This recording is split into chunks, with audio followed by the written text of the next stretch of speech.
الله خالق كل شيء وهو على كل شيء وكيل.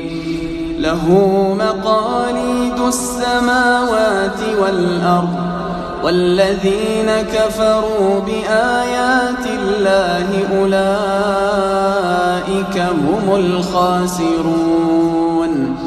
قل أفغير الله تأمروني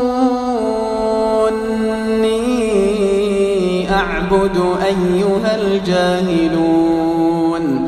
ولقد أوحي إليك وإلى الذين من قبلك لئن أشركت